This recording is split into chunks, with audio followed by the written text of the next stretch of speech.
Cut to the Chase Podcast, guys. Thank you again for tuning in for another episode.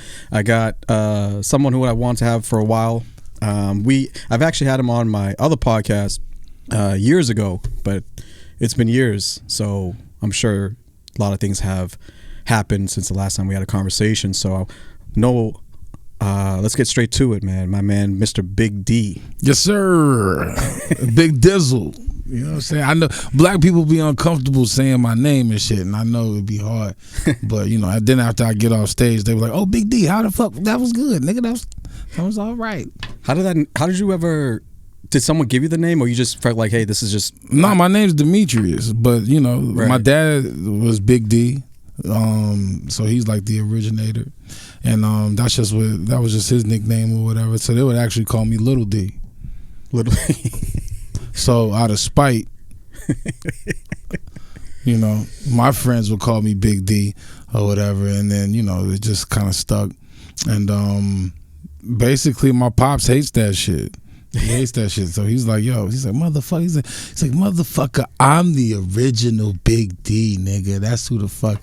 But, you know, whatever. It is what it is. It's just a nickname it was given. Yeah. My actual nickname is Meat. Meek? Meat.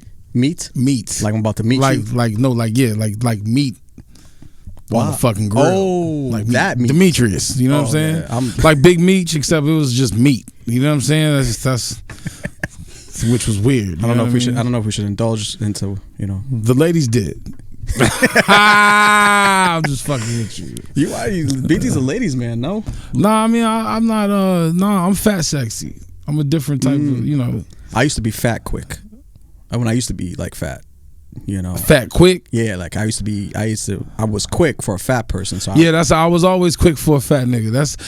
That's how you fool people. That's how you really, that's the rules right there. You know what I'm saying? When you undercover fat nigga.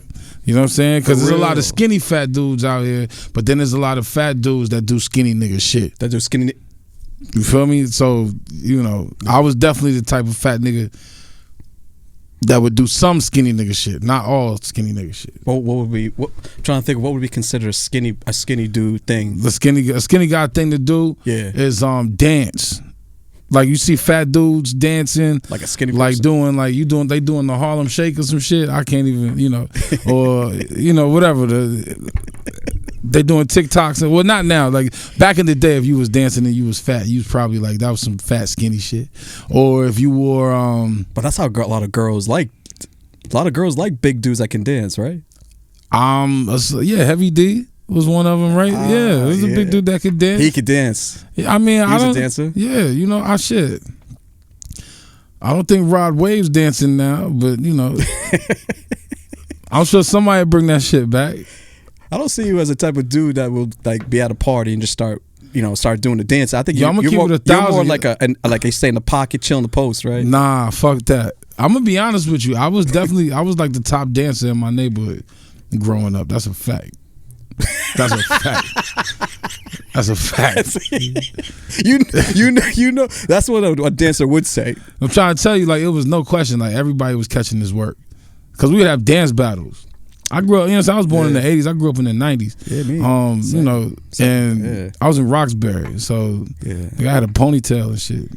And in the 80s, you had a ponytail? In the 90s, I had a little rat tail. You know what I'm saying? That shit went all the way to the back, had some beads on it, all types of flavorful shit. But we're not even here to talk about that. You know what I'm saying? I was a dancing nigga. I was definitely a dancing little nigga. Was the beads like one color or were they different colors? It was crazy because it was mainly just white. You feel what I'm saying? I don't know why niggas with rat tails had white or beads. Black beads. You know what I'm saying? But then, as time progressed, I think my moms was feeling it. Start getting spicy with the beads, and that's when I cut the shit off. You know what I'm saying? I was young, I didn't know, but she was getting spicy with them colors, so I was like, yeah, we're gonna. I'm gonna be real with you. I was a dancer too. Full disclosure, I was a dancer since I was 6 years old. I'm gonna be honest with you. You look like you worked at a couple fat Chippendales and shit. I know. I know what's going on. You know what I'm saying? I worked there too. That's how I started. Like, I guess dancing. I always was a dancer. I got videos of me when I was 12 years old dancing at house parties. And I was when I was actually in kindergarten, I remember specifically one moment where you know, in nap time when you were a kid, I don't know if you ever went to like daycare, like you know, a group daycare thing. Like I don't You was wilding at the. They used to, the teachers would wake me up during nap time. All the kids would like sleep at nap time. I would actually have teachers wake me up during nap time and go outside for the others' classes recess, and they would make me dance. You know what I'm saying? Oh shit! And that was I used to get busy. Oh, Elmo, do a little song and dance. I was out, big ass head, big forehead, just coming out. I just woke up from a nap, had crusty eyes. Yo, I'm coming out there looking like the polo bear. And I just came from Africa, so I was a refugee from Africa, so I had like white people is like smiling at me and stuff. I was happy. Yo, I'm gonna be honest with you. My best friend's Nigerian, and I met him when I was like 7th, 8th grade, and that's been my dog ever since. And so I kind of like grew up like around that African culture and shit. It's weird, yo. This man's moms used to have a stick that she would use just to mash fufu. Right. And she would beat this nigga's ass with the stick. So he would hide the fufu. He called it the fufu stick. He'd be like, yo, you gotta hide the fufu stick, nigga, because if my mom find the fufu stick, we are done. The fufu stick. Yeah, because she would wild out and she would just, African moms, I got beat by a stick. Oh yeah, this is real. It's different than America. You know what I'm saying? I mean, well, in the 90s, I was definitely getting, you know what I'm saying? You fuck around, catch them hands. Yeah. It was a different time. It was definitely a different time. Nowadays, kids would be like, I'm going to DCF. Yeah. If you touch me, mom, you're going to jail. Yeah. Fuck you. It's weird. It's wild to me. I'll still be able to play Fortnite. It's wild to me, though. It is. I mean, it is what it is. Just a different, African parents, man, they're like, Africa, when I say African, Africans comprise of like many, many different facets of like cultures and things. So, but we like to kind of just generalize it into one continent. But I guess traditionally, like most African parents, man, they're like, they don't believe in American laws. The laws are in their own hands. If your child is doing something, they're busting your ass up. That's a fact. And not to mention, everything is important. Education is important. You know what I'm saying? How you present yourself. But my man's was not with the bullshit. He was out there in the streets with us. Yeah, he was. But then he get home, he was like, yes, mother, everything is fine. I'm doing good. Yes, I took care of my chores. Yes, as long as he's getting straight A's. Yeah, the motherfucker get good. They gonna get good grades in school. But he's selling weed with us and shit, trapping. He don't give a fuck. He's out here doing shit. It is what it is. You know what I'm saying? Sometimes you gotta do what you gotta do to go get it. Fuck it. It is what it is. That's the thing that a lot, as an African kid growing up in like an African household, like it was, we did have to kind of play that two lifestyles. Oh yeah, of the American lifestyle culture outside, but coming back code switching. So culturally, it was like it was just like a code switching, man. It was like, isn't it funny that that's how it is in comedy too? If you think about it, like I think the best comedians are like these niggas are the illest chameleons. The best comedians got to be the illest chameleons. They got to be the illest code switchers because these motherfuckers, they know how to play the game. Yeah, and they can move and shake. But then at the same time, adapt. Yeah, adapt. But at the same time, their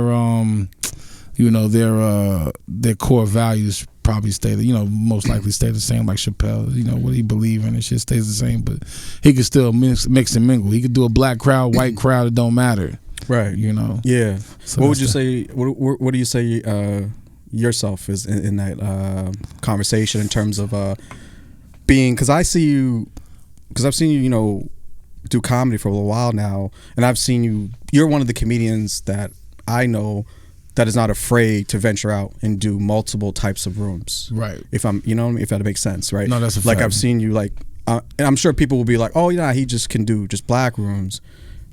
Or whatever, or urban rooms as they say, but right. I've seen you both, voluntarily like go and do alternative rooms or predominantly like white rooms or whatever the case may be. You just, I don't know, what's your approach to that? I think what it is. I think as comedians we get beside ourselves thinking that I don't know about that. Especially black people, they be like, yo, fuck that, I ain't doing. I know some black dudes that will not step foot into these white clubs or I know none of that shit. They be like, yo, fuck that, I am not doing it. And then I know some black dudes that will not fuck with no black clubs at all because they do not want to feel that pressure or whatever. Because you got to think, it's 100. This was my approach, and I know it's gonna sound kind of fucked up, But we're in Boston. People kind of shit on Boston, but Boston has a big comedy scene. You know what I mean? And you go to let's say when I first started, I would go to an open mic, and the list would be 60 comics on the open mic list. 90% of those comics are white. Mm-hmm. They're gonna have a harder time. For me, it's like 10 black comedians in Boston. Yeah. You feel what I'm saying? You're like 3 of them. So yeah. Exactly. So I'm like, you know what? You make up for 3 of them. I make up for 3 of them motherfuckers. That's a fact. All material and everything. So I'm like, yo, you know what? Fuck it. If so it makes more sense for me to go ahead and just attack and do nothing but white rooms, because I'm gonna be the standout. And not to mention or whatever, it gives me a chance to see when funny is funny. If I can make these white people laugh, I should be able to make these people laugh. Or if I can make this group laugh, you know what I'm saying? So that was my approach. And then I was terrified of doing black rooms. You know, we got probably one of the hardest rooms in the country. You know, Slades is like a tough fucking room to crack. You know, and people think Boston is just all white. I mean, well, you know, that's how it. That's the perception. It's the perception, or how it's like to be packaged. You know, and we have, you know, they always kind of, anytime when I go outside the state, you know, they say, "Oh, you're from." I come from Boston, and they say, "Oh, you're from Dorchester." Right. Oh, you Roxbury. It's like that's the motherfucker. Only, I pay for my trash. I live in Milton. You know what I'm saying? It's like, right. Fuck you mean? Right. I got the blue and black barrels at my crib. You feel what I'm saying? I got options with my got options, bitch. And we recycle around here. And I just paid for a new compost bin, motherfucker.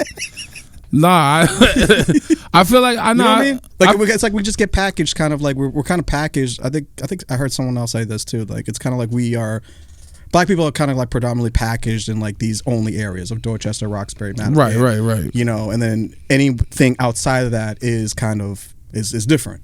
You right. know what I mean, I feel like you know, I'm in a situation where, and this is gonna sound fucked up, but you know, I could do a black comedy club, but I can't do no hood shows all the fucking time, because it's not gonna get me where I need to go. You feel what I'm saying? I might get me like some people in the hood to fuck with me, like, oh yeah, you know, this nigga's funny or whatever, but if you ain't rubbing elbows with people or whatever, what the fuck is the point? Right. You know, my formula for doing comedy is you know, how is this gonna benefit me? If I'm gonna go out here and give up my time and you know, and try to work on my craft, is it worth it?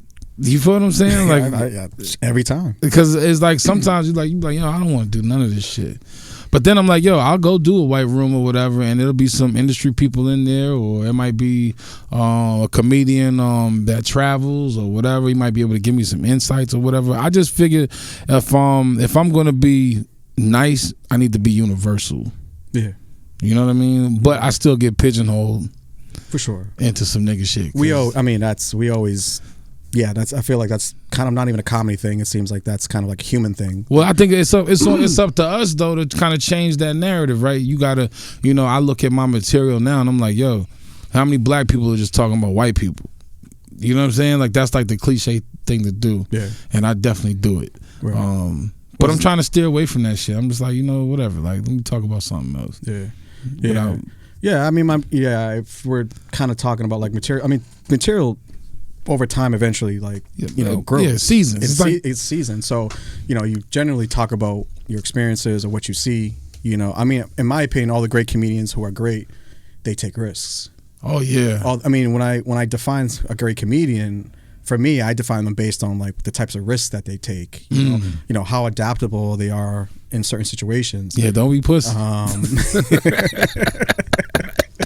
Don't be pussy out here. You get your ass out here. Yeah. Oh, well, I had a rude awakening not too long ago. What happened? What happened? You caught a fade on stage? Caught a big fade. Oh my God. You know what type of fade this was? And I really never really caught a fade. Like I've caught, like we all like when we bomb, it's like it's more of like you get kind of used to it, right? Like if you don't do well, it's like you just as a comic you get immune to like when you don't do well. You just know, like you've been doing it for a while, right? But this is a different type of feeling, though. This was like, And it was you got black, your cheeks bust. I got my cheeks. See, because black men, we go out or whatever, and we be wanting to bust some cheeks. You know what I'm saying? Not realizing, when you equate it to certain things, I go out to bust some cheeks. Sometimes the crowd is listening to bust your cheeks too. Who's gonna bust who's first?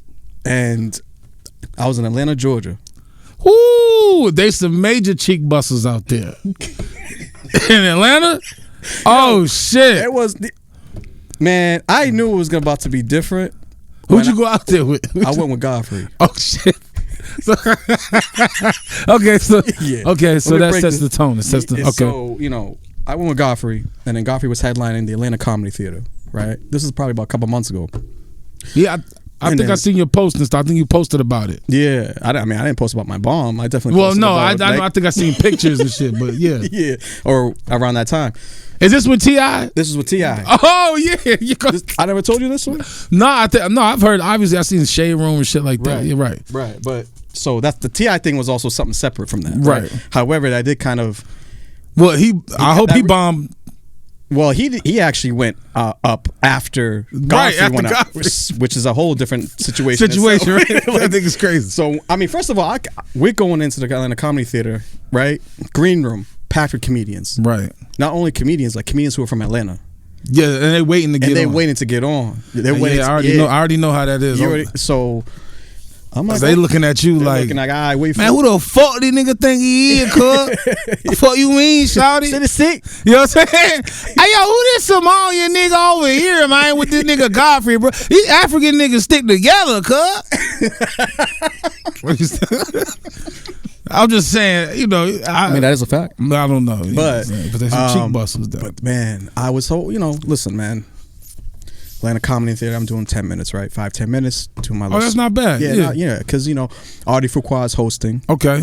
We got my man Mike James, he's from out of Tennessee, who features for Godfrey. Yep. Monsters, And then I do my spot, and Godfrey does his thing, right? And it was another comedian, like he knew that he was also, so it was a good, nice flow of comedians doing their thing.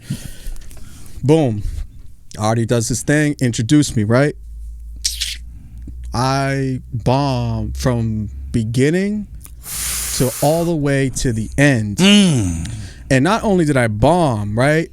I left the stage, and these niggas didn't even give me at least 3 seconds to get to the green room to at least absorb my bomb. Godfrey goes, yo, Chase. I was like, what's up? He goes, yo, I think you should get rid of that book and chase new jokes.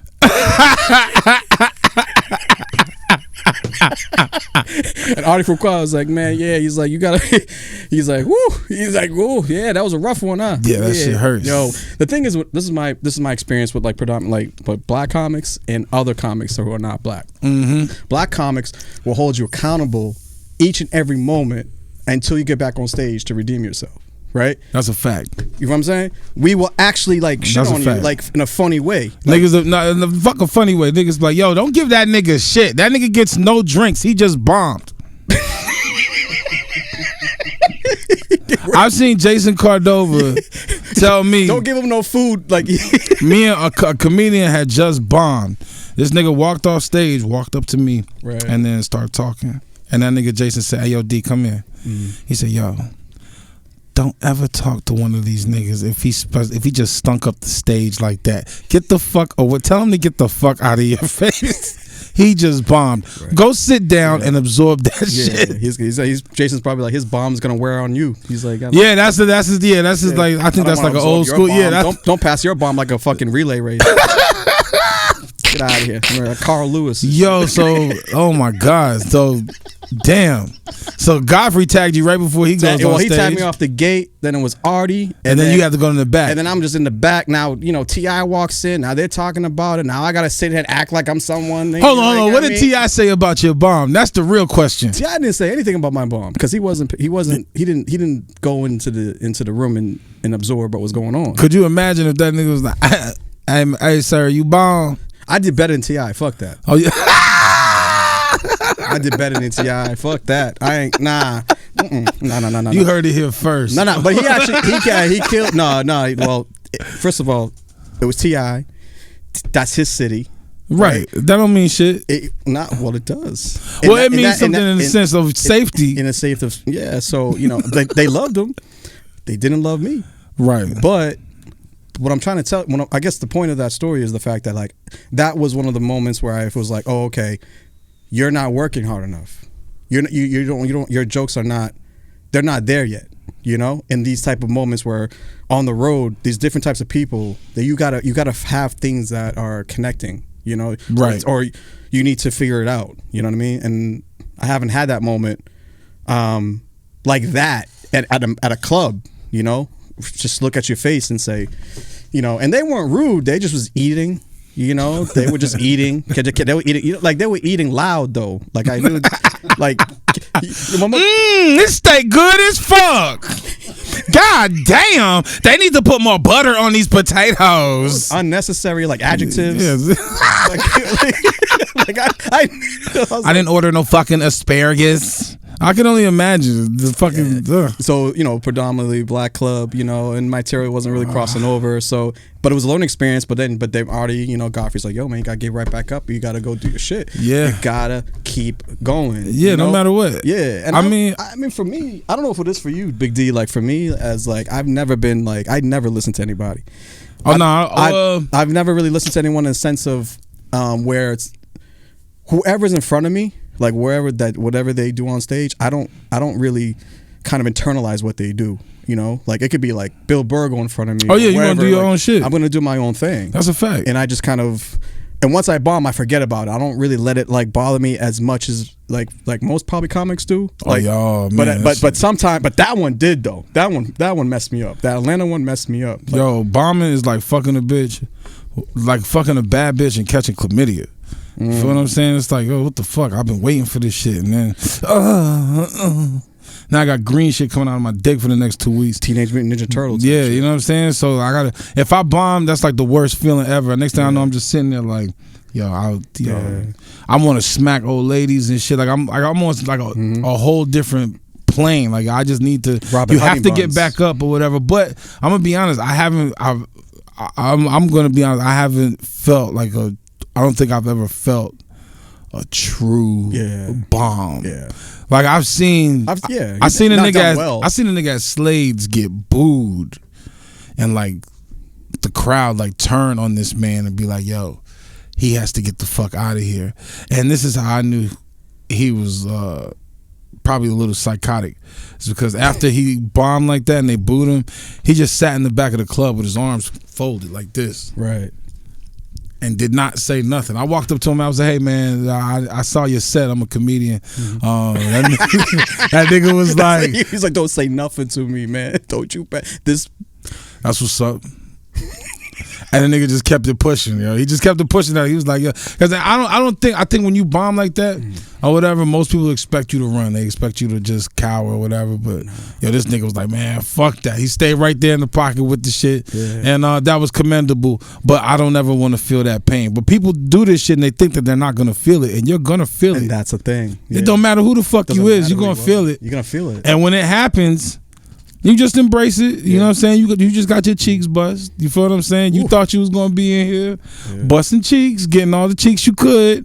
But no, the crowd was like, fuck that. We cheek busters. We're going to get your shit. We're going to get you. Yeah. Yeah. And, it is what it is. Maybe that was a bad analogy. Black people don't like that type of gay shit. But, I'm referring to like... lady cheeks, you know what I'm saying? Whatever, whatever cheeks you prefer. Yeah, non-binary cheeks. Exactly. You know what I'm saying? Non-binary and binary cheeks. Non-binary cheeks. This is a non-binary atmosphere. Hold on. I'm not fucking Luisa from the Encanto, nigga. I'm not doing it. You know what I'm saying? But no, I think. Yeah, binary and non-binary cheeks. Or basically, right. This is the thing. Like I've, there's also a thing with comedians too. I feel like there's a certain like kind of lack of awareness that happens where they think that they did kill, but they really do bomb, and then they come off thinking like they're ill. That's mad niggas. And then you just be like, mad niggas be like that. Did you really though? Did you really? I'm like, yo, play that tape back. Right. And it's me in the corner laughing hard at everything that was not funny. My man told me this shit. He was like, yo, D. He's like, yo, I wanted to bring you with me to my show and shit, because I know if you laughing in the corner, it's not because I'm doing good. Because you can tell when you at a show and you hear like other comedians at a show and they hearing you bomb, them niggas be the ones that's crying laughing because they want to see you fail. Like, you know what? That's a great it's true. point that you made, because you be at a show. Listen, man, the first advice I ever got in stand-up comedy was by a comedian named G Funny. G Funny's from Boston. He's been doing it for many years, and he's also a barber out here. And he used to run a very successful show every Thursday night at this comedy club called The Vault, where a lot of like Dane Cook started, Bill Burr started. It's like very well known. Dick Doherty was a guy who owned it, and he had a lot of clubs back in like the 80s and 90s. Long story short, my first open mic in Boston at The Vault, right? First open mic. And I'm going to have to also tell you the story prior to that, how I got there, because I almost started my first open mic in Atlanta as well in 2012, but I got ran off stage. The land of the Mayans. Yeah, what? I don't have good karma down in Atlanta for some reason. But damn, man, these niggas wanted you. Yeah, like as soon as Deion fucking Sanders left, man, fucking everything went downhill for me. Like I was just like, yo, shit, when they got back Michael Vick, that's when everything should have been popping. You know what I'm saying? That's what shit started for me. I was the shit, nigga. So yo, this is what he told me. Obviously, it's my first open mic that I did comedy. Didn't do well, so I wasn't one of these comedians like did great the very first time, because there's some comedians that like that are like that. Yeah. I wasn't that guy. But they be delusional cheek busters. You know what I'm saying? Or they're getting their cheeks bust. They be delusional. They start off and they think that they nice or whatever. It's a delusion. It's a delusion. They listen to that shit 3 years later and be like, what the fuck was I doing? Damn. But go ahead. I'm sorry. Nah, that's good. I don't do well. He comes directly, like, you know, he introduces the next comedian. He comes up to me in the back room. And back in those days at the Vault, it was a vault. The green room was behind the vault. And I'm just sitting there, right? He goes, yo, man. And he introduced me as, he just came from LA. So he gave me like that setup, right? Meanwhile, I just bombed. He comes up to me. He goes, yo, man. He goes, yo, Chase. He goes, that stuff you just did up there, right? I was like, yeah, man. Yeah, what you think, right? He goes, that shit sucked, man. Don't ever do that shit again up there. Yeah. And this is what he told me after. He goes, I'm telling you this because I want you to get used to comedians who will tell you that you did good, but you really didn't do good. Oh yeah. So don't buy into every single comedian telling you that you had a good set when you know you didn't. Niggas. So he was teaching me, get this on the raps now on how to decipher what's a real compliment versus what's just, you know, what's not. So I learned that, you know. I don't fuck with no. When I see other comedians, I'm like, man, watch this nigga. Cause niggas be smiling in your face. Hey yo, man. Especially the ones. This is the comedians I can't stand. The ones that's too eager. The motherfuckers that walk up. Hey, Big D, how you doing? Yeah, no, never met you. I know I seen you before. I'm like, yo, shut the fuck up. What the fuck is wrong with you, nigga? Like we doing the same shit. You feel what I'm saying? Not for real. Right. You know, like. I'm sorry, I probably said that to you. Nah, like when I first started out or whatever, like nobody would tell me no real shit. And it pissed me off. It made me mad because I felt like it's like, yo, like everybody's walking up to you like, oh, nah, that was good. I'm like, man, that shit was trash. Right. I know it was trash. Yeah. I know it could be better. Yeah, like, I just seen this dude do jokes or whatever, have hella tags, do callbacks, all types of shit, and I'm up here just throwing out premises. I don't even have punchlines. And you like, oh, that was good. That shit was terrible. Right. You know what I'm saying? So I maybe I hold myself to a higher standard or whatever, but you know, I see through that shit and I just be like, yo, whatever. The best thing for me though is like if I go to a spot and it's hella comedians, you know, I focus on the motherfuckers that aren't comedians. I don't give a fuck if it's just the bartender. And this is like an open mic or something. You know what I'm saying? For sure. Well, that's my approach too. It's always been for me, up until this point, it's never been about comedians in terms of like me performing or or anything that I do. Like, to be honest with you, like, and it's always been about serving this thing that I feel like I have a talent for, or whether it's producing, whether it's comedy, podcasts.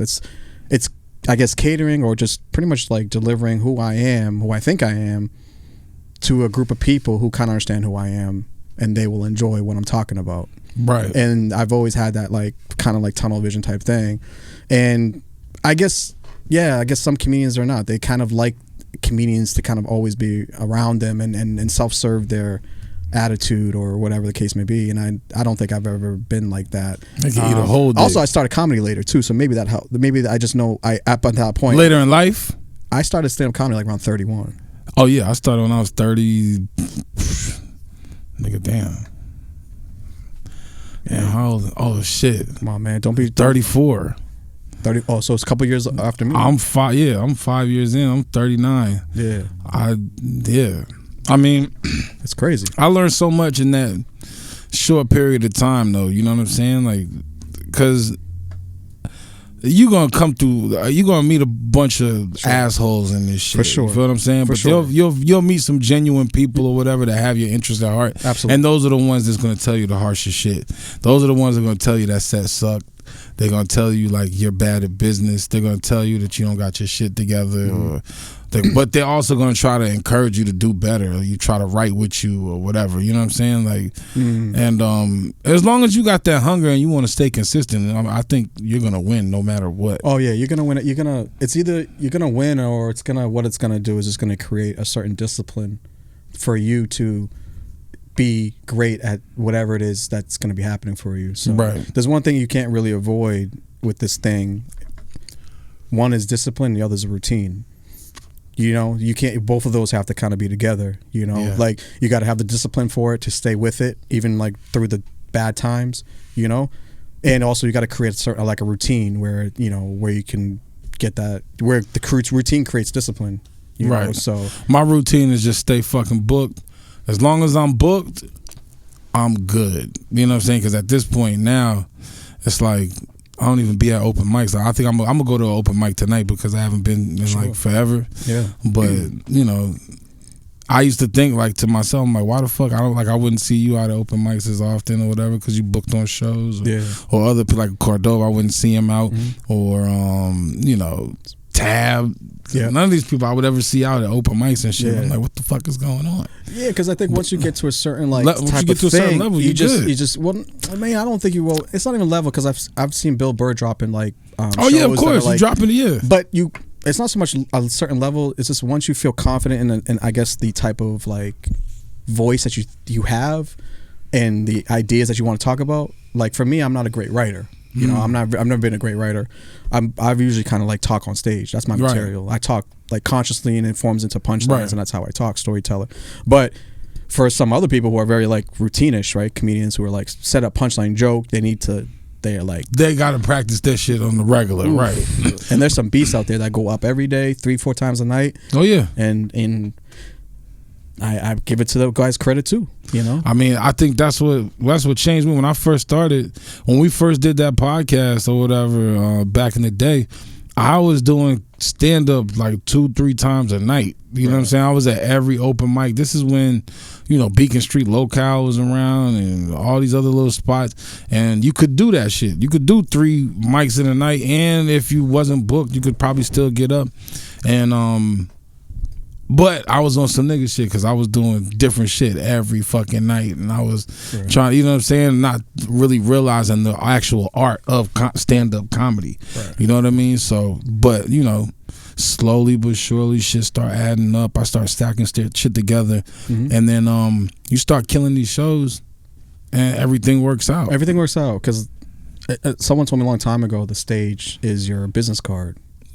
That's a fact. Your stage is your business card, so you can talk. You can have a talk game crazy. You can have a selling game crazy. You can get yourself into opportunities based on other, I guess, advantages that you may have that may not be so much about your bar game.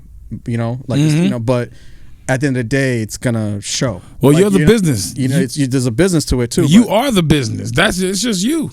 You know what I'm saying? You get up on stage, I don't give a fuck how many people, you know what I'm saying? Godfrey did arenas, you feel what I'm saying? Or, you know what I'm saying? Big ass crowds, but that nigga get off stage, it's just him and his thoughts. You feel what I'm saying? His nigga still gotta go to the hotel. If he ain't got nobody with him and shit, it's just him. You know what I'm saying? Nigga still gotta go to the bathroom and take a shit by yourself. Oh yeah, he's a, yeah. You know what I'm saying? Like at the end of the day. Well, he's the type of individual, he's always kind of like, you know, despite how big he is in the comedy world, you know, in my opinion, he a regular person. He could be. I by met himself. Godfrey before with Dame. I went to when I first started. We went to the Comedy Cellar, and it was at the Comedy Cellar, and Sharaj Small was hosting. That's right. Yamanika Sanders was closing it out. Godfrey stopped in. Michael Che, Colin Jost, Michelle Wolf, Big J Okerson. Yo, Jordan Rock, because that's who Dame knew. So we went down there, we seen Jordan, and then we went down, and you know we was chilling and shit. Dame was like, yo, Dame told these niggas, he was like, yo, if anybody ask, you're my security. I was like, yo, fuck out of here, nigga. But it worked. We chilled, we hung out and shit, and then you know, I met everybody, and I realized like all these niggas is just regular dudes, Just regular cats. they just regular motherfuckers or whatever, just putting their shit out there, and you know. But the difference between them and the motherfuckers that wish they can do this shit is that they're consistent. Yeah, nobody gets nowhere without being consistent. Yeah. Eventually, even the sun shines on a dog's ass someday. On those cheeks. On them cheeks. And either the sun gonna bust your cheeks or you gonna bust the sun's ass. You know what I'm saying? One or the other. Y'all, you gonna put on some sunblock and protect yourself, or the sun gonna bust them cheeks. Let me ask you a question. Have you ever had a person tell you if you use sunblock? To use sunblock? Yeah, have you ever had like a person be like, yo, do you use sunblock? Do you use white people? Yes, nigga, I done experienced every form of racism in my life imaginable. Nigga, it's not even a question. I even been told, nigga, you can't drink from that fountain. And it's, you know what I'm saying? I grew up in the 90s. You know what I'm saying? Like, but I want to kind of lead up to the fountain. Go, I want to start off with the lotion first. Go ahead. It's a gradual racism. Okay, right.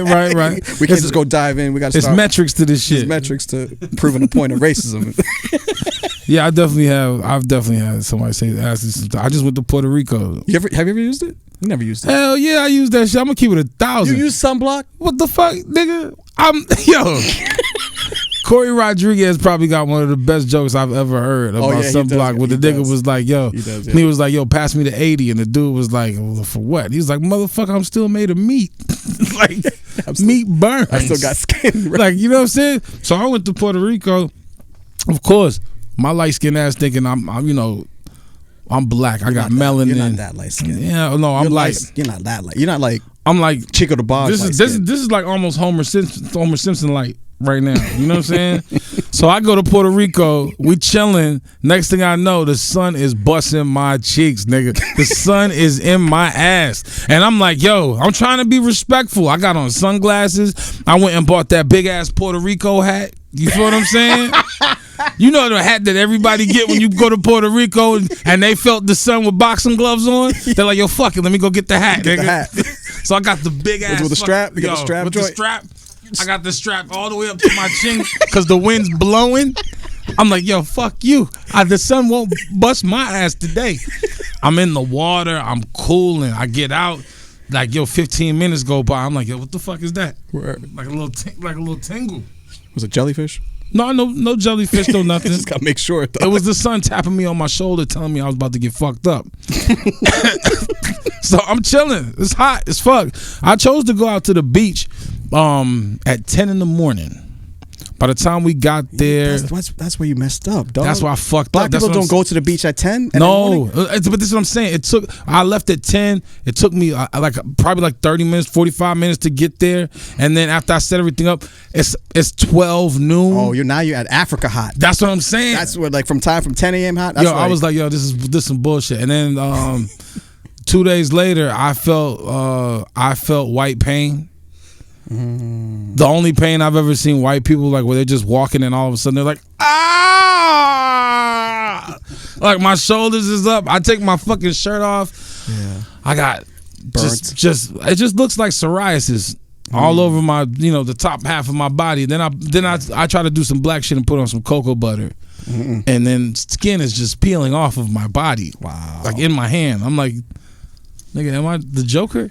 Like, what the fuck happened? Yeah, did you get dipped in acid or something? That's what I'm thinking. I'm like, yo, motherfuckers was pissing in that water. It's all types of fishes and shit. You know what I'm saying? Maybe the acidity didn't mix with my melanin right. Yeah. I damn, that's crazy. I never had it. You never been burnt? I've never been burnt. I'm from bro. Let's be real. Chase, you're from a different land. Yeah. That sun out there, it's different. That's a different type of sun, nigga. Yeah. Like the sun, like my skin was like I was bathed in Nile River, like type shit. Yeah, that's different, nigga. That's like the nutrients from the soil. I got different type skin. That's what I mean. Matter of fact, nigga, you might be coated. You coated in Jesus water. Yeah. Nigga, that's the water from Jesus. I definitely was in the area. That's the Nile River. Let's be fucking for real, nigga. Now, if a motherfucker say I grew up by the Nile River, fam, I did. That's Jesus water. This nigga's holy. This nigga's next to God. Son. Abel, son. That's what I'm saying. That's crazy. That's Abel is the son of Adam and Eve through. That's why you got Benjamin Buttons, nigga. Because you reversing in age right now, nigga. This is crazy. You see, because right here I'm old as hell. I look like like you know what I'm saying. Like you 45. Right here, you like you 26. This is crazy. Real that's like SP40.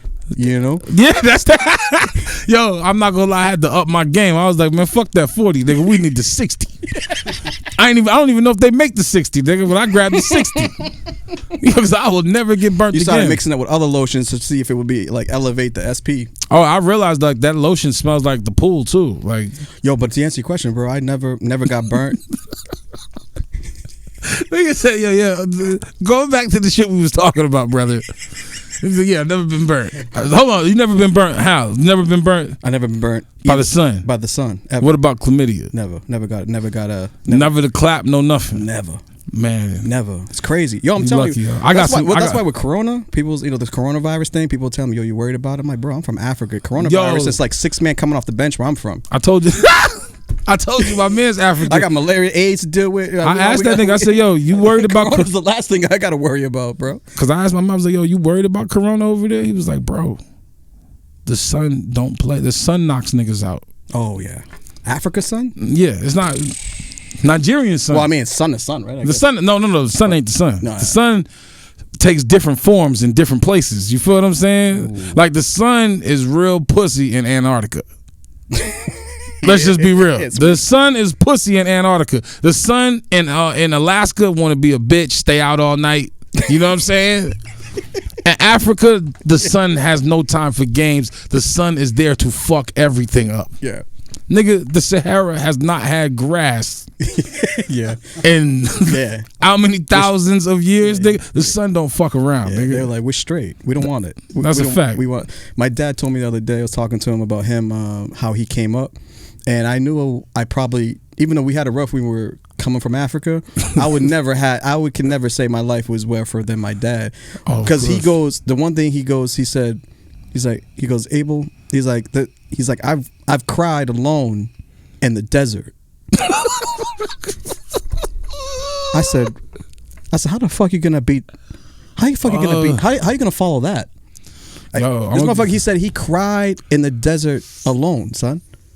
Where the fuck is a desert around here where I can cry alone? Ain't no desert. Like I gotta go to Revere Beach. I was about to say there's no desert. There's definitely Revere Beach, or you could just go to Castle Island. I cry there all the fucking time. I see all these white bitches I know I can't fuck. You know what I'm saying? Like that's fuck you mean? You serious? Yo, and not to mention, nigga, you just said like one of the wildest shits ever, nigga. Your dad's come up story. Nothing in life will ever beat an African come up story, nigga. Nobody else in this world. I don't give a fuck. Well, you got to be Anne Frank, damn near. You feel what I'm saying? And make it to America and blow up and be, right. You know. Yeah.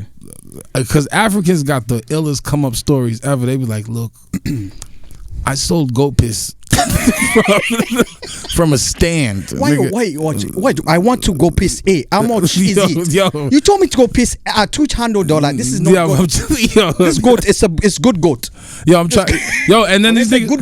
Good goat. Yo, my man's out there eating ram right now. He's like, yo, I'm having ram meat, all types of shit. But yo, the African come up story. If anybody tells a story and then somebody comes out of nowhere, it's like, you think your story is easy?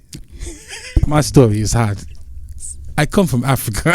Soon as a nigga say some shit like that, you like, yo, fuck it, the game's over, nigga. Game's over. I don't know what the fuck to tell anybody else after this shit. This nigga's from Africa, and he's about to tell a come up story. He had to get here.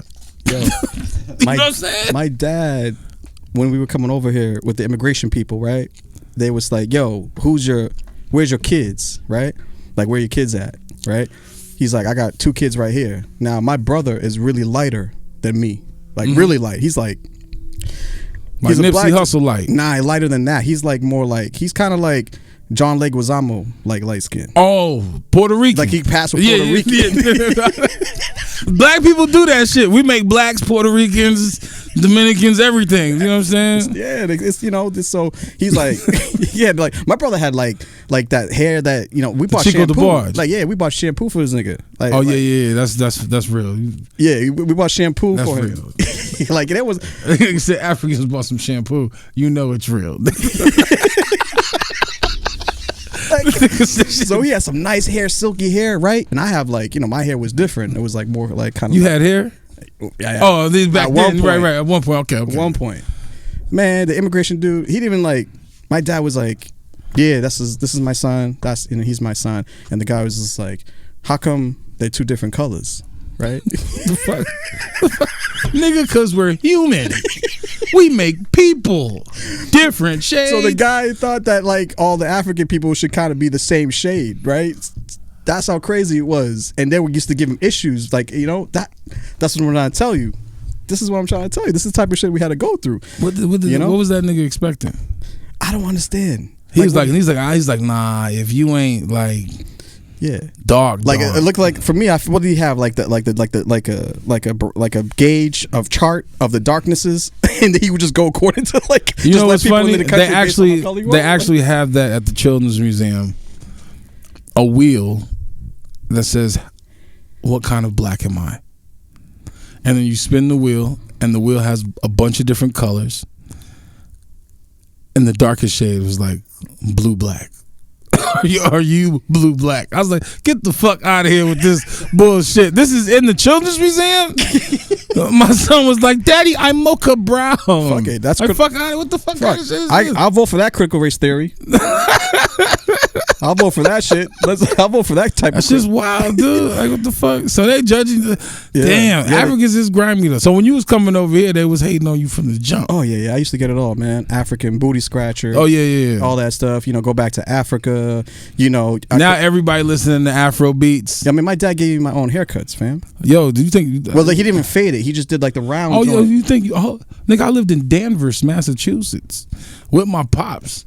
So I moved from Boston to down south, then back up here. Yeah. Oh yeah. So you already know I went to Dunn Middle School. Motherfuckers, my pops. There was no black barbershops around. Period.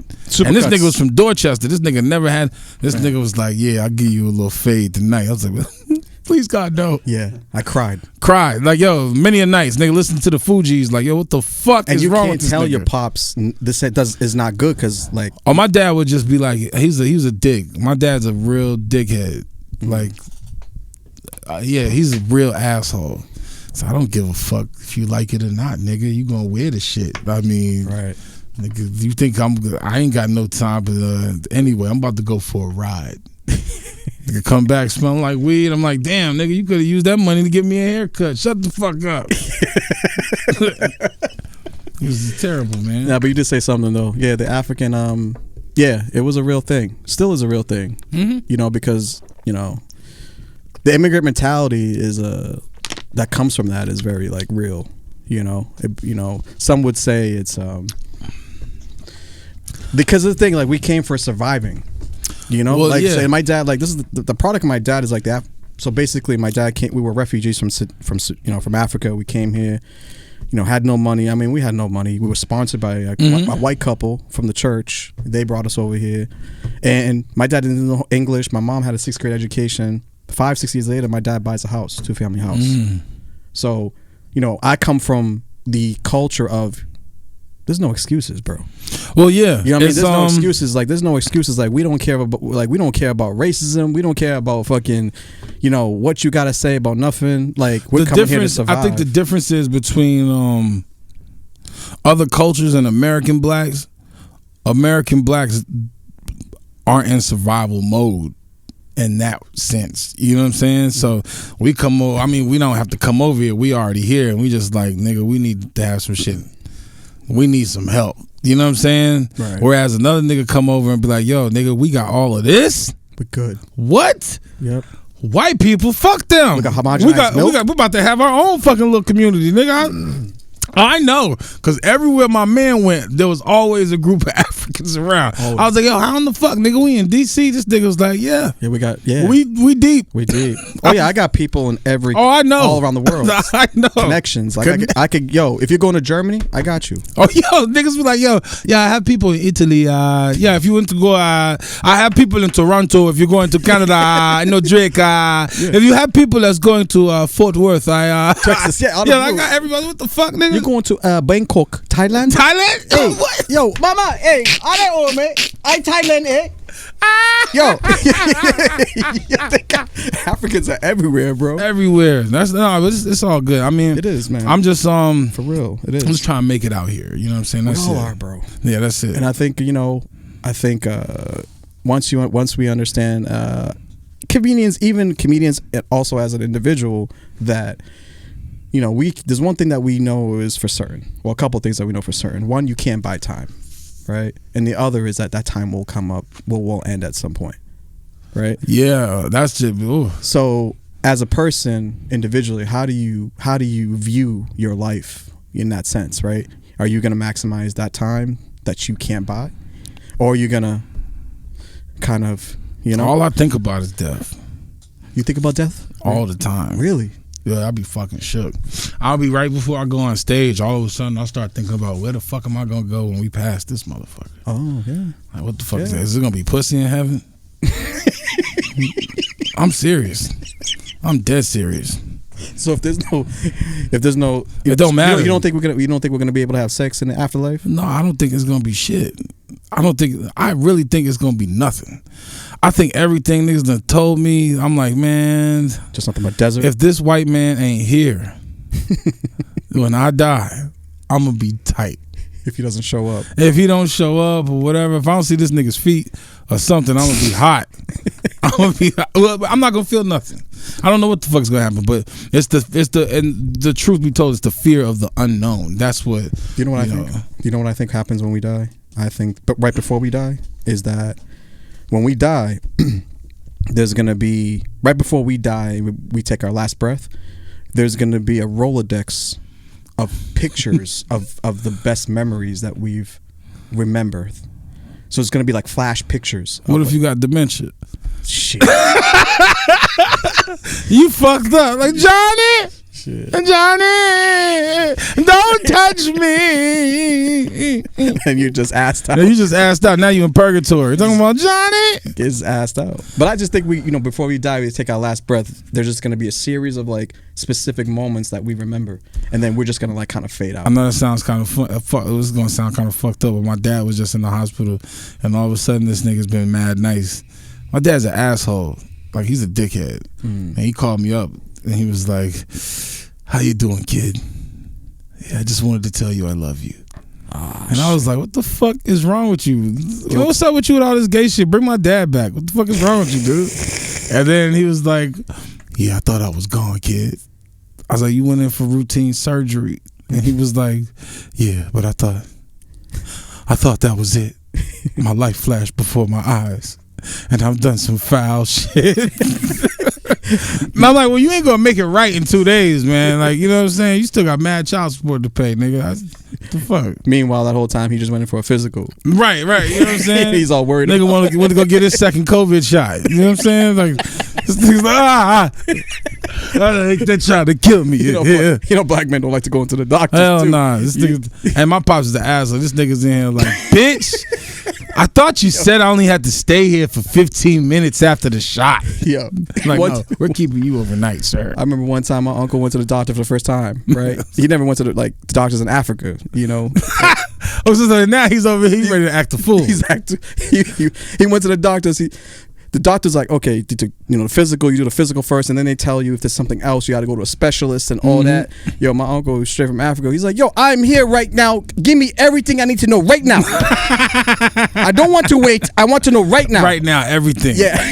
I want a herpes gonorrhea test. I need motherfucking, give me my tetanus booster, and also give me the Moderna and the Johnson & Johnson's they right want now. Everything. You could tell someone that never went to the doctor when they ask for everything at the physical. They want to take everything, Niggas like, yo, you what's this? What's this, a throw-up bag? Let me get 3 of them motherfuckers. I'll take them home right now, just in case. You know what I'm saying? Can I get some of them gloves? I do that shit all the time. They start going into the medicine cabinet, start taking empty syringes. Oh yeah, just or whatever. Oh man, so you around some dope fiends and they in the hospital. Guard your shit, nurse. I used to work at a hospital in Boston. I used to be a patient transporter. But I used to be cool. I used to tell girls, when they used to ask me where I work, I said I work in the materials management department.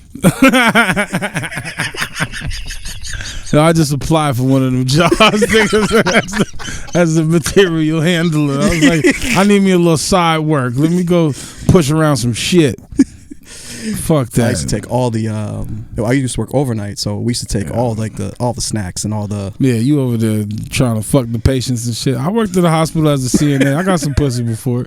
It was I worked on the knee floor though, so you got hospital pussy? Yeah. Like while you were working? Yes. Damn, that's like some ER type shit. Like Grey's Anatomy. It was nasty. It was nasty actually. Cancer? Nah, the bitch has I worked on the knee floor, so motherfuckers got their knees done and shit. You know what I'm saying? Okay. So shorty couldn't really, she couldn't really bust that shit over because her knee fucked up. And then like the bitch, nah, for real, the bitch she caught C. diff. So oh my god, it's like one of the worst. So after you have surgery, because of the antibiotics that they give you and shit, you can get C. difficile, which is like it's a poop disease or some shit, like an infection or a virus or some shit, but it makes your shit look like nari, like the okra soup. You know how it's mad slimy and shit, and you got the fufu and it's just So it's like, we call that bamya where I'm from. Yeah, so bamya. Oh shit. So it just looks real soupy, like your shit is bamya bum. Yeah, bum your bum. So I'm fucking this bum your bum, and she got C. diff. So it has a distinct smell too. I would assume. So I was fucking her and shit, and I'm like wearing her shit down, and like I'm about to nut, but her legs is all tight. And as soon as I pull my dick out, she just shit. She just the C. diff just made her poop, right? Yeah. And because I was her CNA, I had to clean it up. And that was that's exactly what the fuck it was. I was like, this is some fucking stupid shit, nigga. And then I got fired like a couple weeks later. Why? I was real reckless. Why? Because you didn't clean it up right? No, I was fucking a nurse in the hospital, and then I fucked one of the patients. Potatoes. Yeah, and then I told the lady was like, there was something going on, I was like, nah, it's fucked up how you guys are treating the nurses and the staff. And I was like being the advocate. They're like, yeah, D, tell them how you feel. I'm telling them all this shit, and then the lady was like, you know what, like, you might want to watch yourself. You're skating on. I was like, I don't give a fuck. I'm a CNA in Boston. I can get a job anywhere. Oh, you did a title? Yeah, I'm a CNA, bitch. I can wipe asses anywhere. Yo, she fired. You about to go to Dorchester Fieldhouse? Right. Yo, dude, I got fired. Fam. And then the next thing I know, I never worked CNA after that again. I couldn't get no job nowhere. I even went to Hebrew Rehab, the little Jewish spot. They wasn't fucking with me at all. The Jewish people take everybody. You got banned from wiping cheeks. Yeah, basically. Basically, I got banned from wiping cheeks. Now I'm out here busting cheeks on stage. You know what I'm saying? You on the trying not to get my cheeks bust. You on the banned cheeks list. Yeah.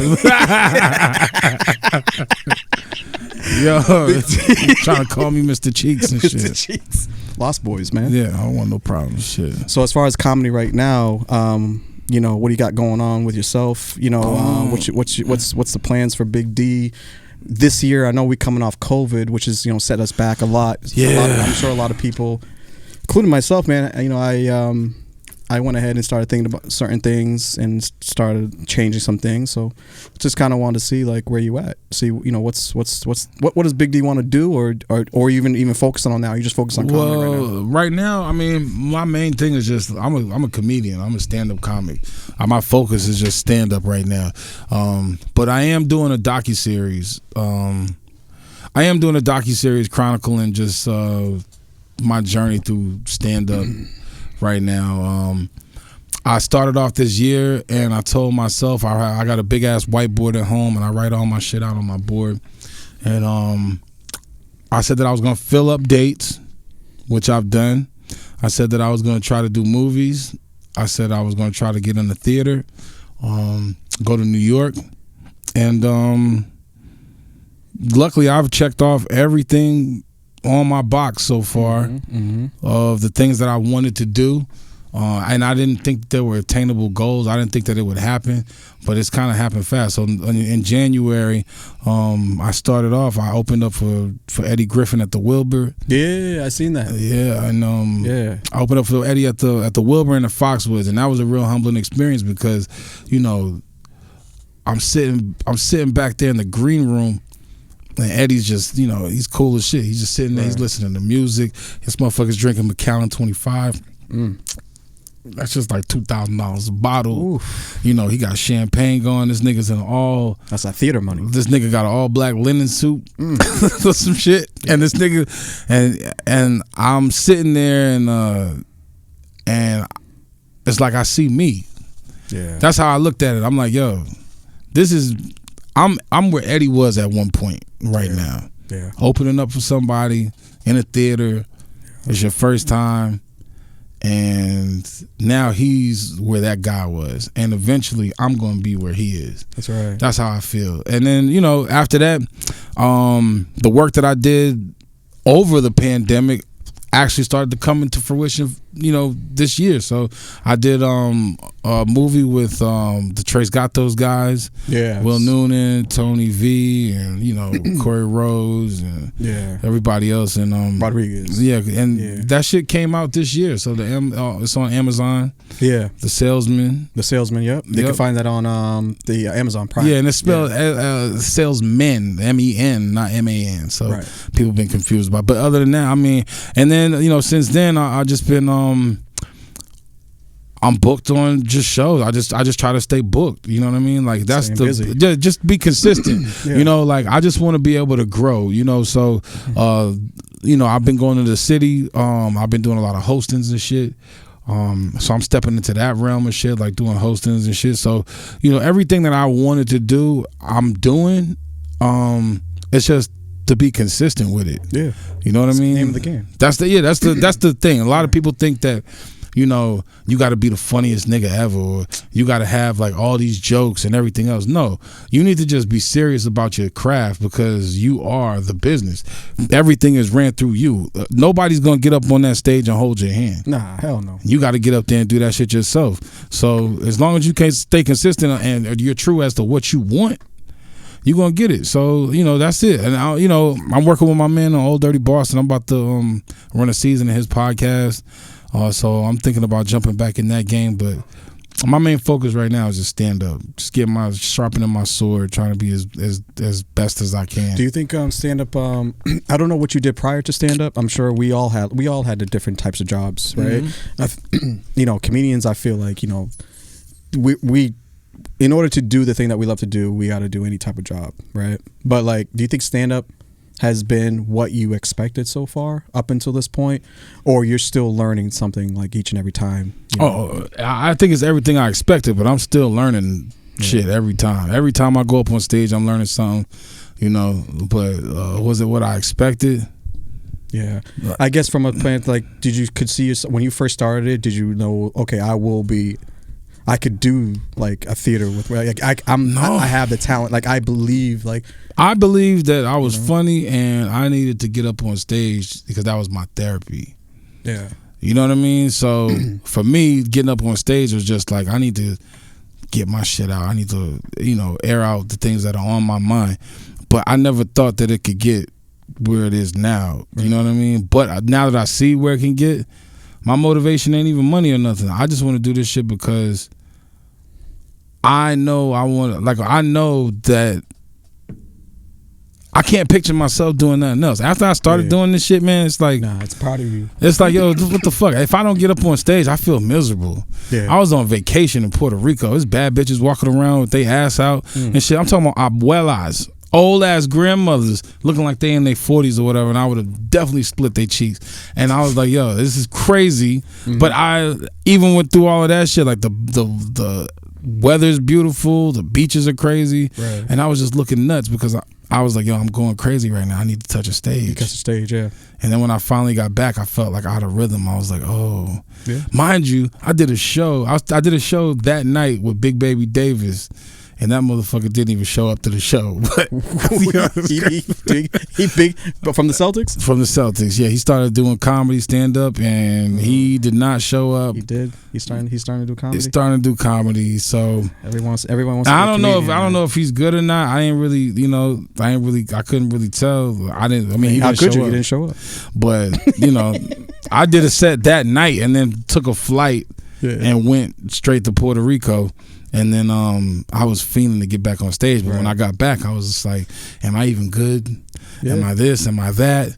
And then once you get them laughs again, you back on. But as much as I do, man, there's a certain like dedication level you got to have at this, and a certain attitude you got to have at this, because people think that the shit is going to happen overnight. There's no shortcuts to stand-up comedy. I know these, and I know there's people out there that do these shortcuts, yeah, but that's not really is it really a shortcut?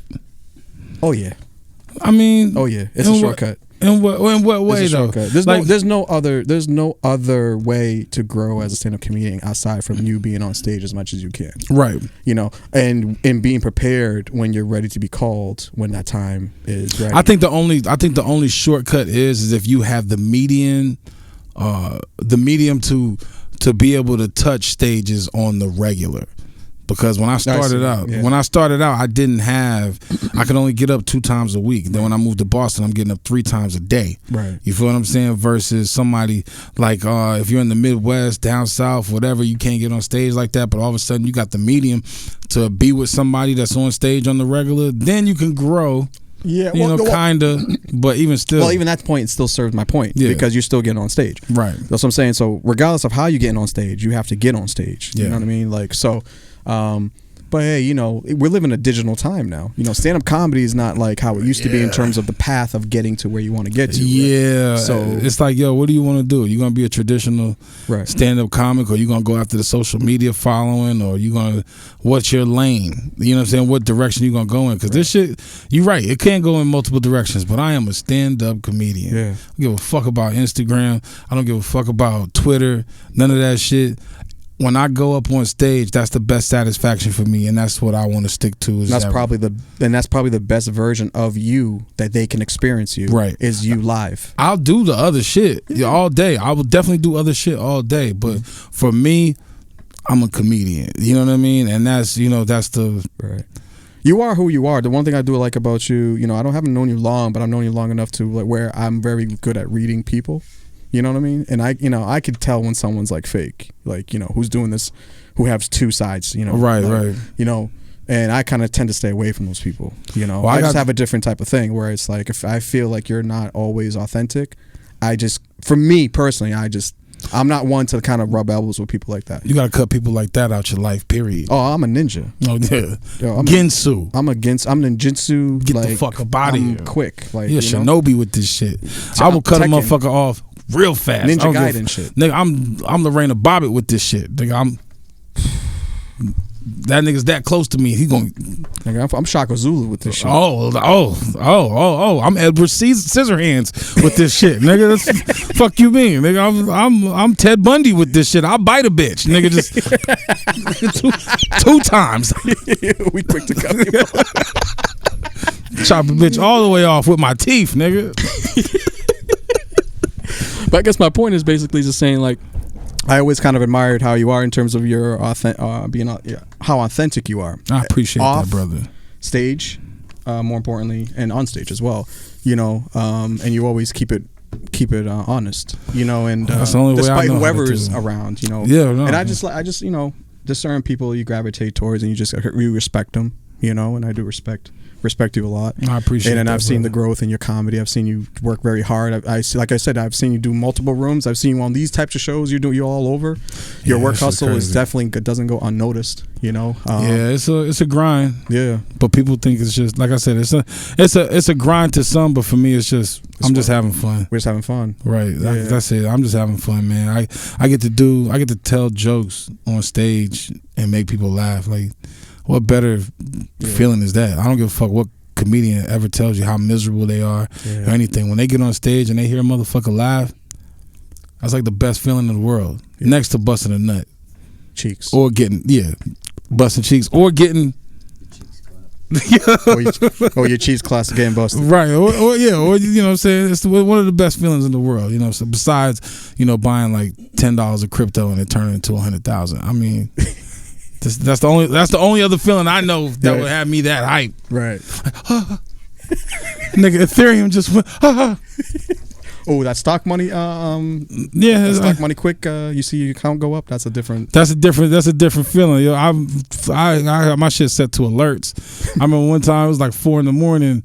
Bitcoin jumped up like 30%. I was on the toilet taking a shit. I was like, sell, motherfucker. sell. It was only $5 worth of Bitcoin, but fuck it, nigga. Let's go. We're going to come up real quick. I don't give a shit. Yo, man. Big D, I appreciate you, bro. Nah, I appreciate you too, my nigga. I appreciate you, man. Definitely. I finally got in here, man. We chopped it up. What's your Instagram? Anyone can know, people can come see you and follow you. I want everyone to come see you, man. You want to come to a show or whatever, just hit me up on Instagram at official Big D Comedy. Hashtag Big D Comedy. You'll find me, or find me on Facebook at Demetrius Hullum, or you can find the Big D Comedy Facebook page. There it is. Big D in the building. Chase Abel. You can find me at Chase Abel on Instagram. You can website www.chaseabel.com. All my dates, podcast stuff is there. Guys, hope you guys enjoyed this podcast. We will be back with another episode next week. Boom.